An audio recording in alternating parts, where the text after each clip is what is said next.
In a shocking turn of events, the battle between business and politics has reached a boiling point.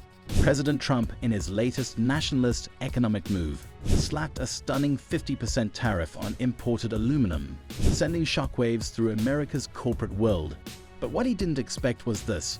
Coca-Cola, the country's beloved soft drink giant, is reportedly preparing to shift its operations out of the US in direct response. Yes, the red can that symbolized American joy for over a century might soon be labeled Made in Mexico, or worse, imported. This isn't just a trade dispute, it's a corporate rebellion. The question now is simple. Has Trump pushed too far this time? Before we dive into this economic tug-of-war, don't forget to subscribe to the African Web, where African stories, global policies, and economic power plays come to life. Hit that bell icon so you never miss a twist in this global tale. Aluminum isn't just a metal, it's the very skeleton of Coca-Cola's entire retail structure and packaging strategy. Almost every Coke, Fanta, or Sprite sold on store shelves comes in an aluminum can, and these cans are mass-produced in the millions daily. With the US unable to meet domestic demand for this metal, Coca-Cola has relied heavily on foreign sources for years, particularly from countries like Canada and Brazil. Even before the latest 50% tariff, the 25% duty imposed in March 2025 had already squeezed Coca-Cola's margins, leading to increased product prices and internal cost cutting. So this new 50% tariff, it's more than a tax. It's a threat to Coca-Cola's operating model and brand identity. Imagine needing to choose between making your product or going broke. That's exactly where the beverage giant stands today. Now Coca-Cola is caught between two painful choices: pass the rising cost of aluminum to its loyal consumers, or absorb the losses and shrink profits even more sharply. Neither path is easy, and both risk eroding its market share in a hyper-competitive and margin-sensitive industry.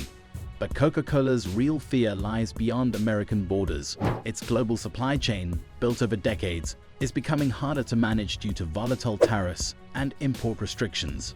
The company has hinted at a painful solution: relocating production to countries unaffected by the tariff, such as Mexico or parts of Southeast Asia. But that too has its limits, as Trump's import penalties would still apply to finished goods brought back into the US. In short, Coca-Cola is boxed in with no clear escape route, and Washington seems completely unfazed by the looming consequences. Many wonder why Coca-Cola can't just source aluminum domestically to sidestep the tariff. The answer is simple yet inconvenient. America doesn't produce enough aluminum to meet the national demand of beverage giants, construction, and tech manufacturers. Setting up new aluminum production facilities isn't like opening a corner store.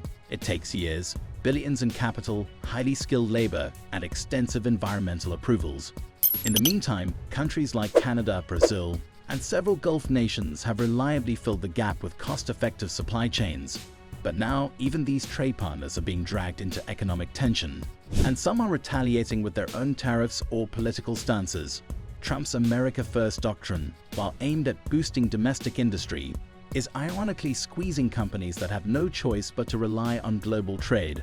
So what does all this mean for the everyday Coke drinker or soda lover? Brace yourself for more than just fizz. Expect your next soda run to cost a lot more, especially if you favor multi-can packs or cases. Analysts are predicting price jumps of 10% to 15% on canned drinks due to the tariff-driven surge in production costs. That might not sound like much until you multiply it across millions of consumers and repeat purchases per month.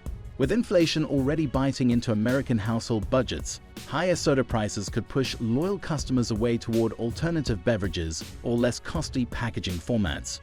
There's even talk that canned drinks might become something of a luxury, comparable to imported snacks. Shocking for a product that once defined affordable American refreshment and youth culture. Behind closed doors, whispers are growing louder and more strategic. Insiders say Coca-Cola executives have held discreet meetings with White House officials, urging the administration to reconsider or roll back the proposed tariff hike before long-term damage is done. But Coca-Cola isn't fighting this alone.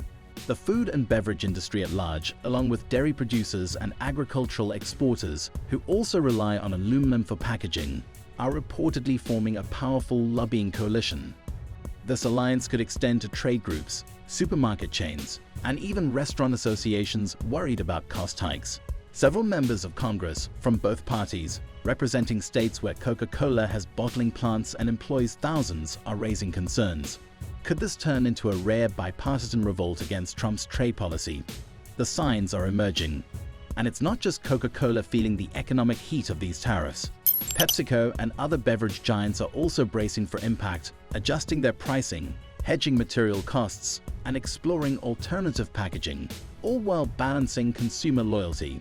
Some are even reconsidering expansion plans and delaying product launches in light of uncertain costs.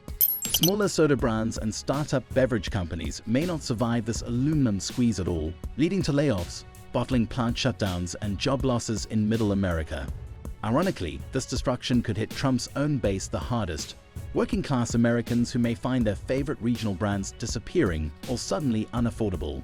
The once booming US beverage industry, which thrived on consistency, price accessibility, and nostalgia, now stands on the brink of destruction. And all boils down to one economic gamble with massive national consequences. So what comes next in this corporate versus Washington saga?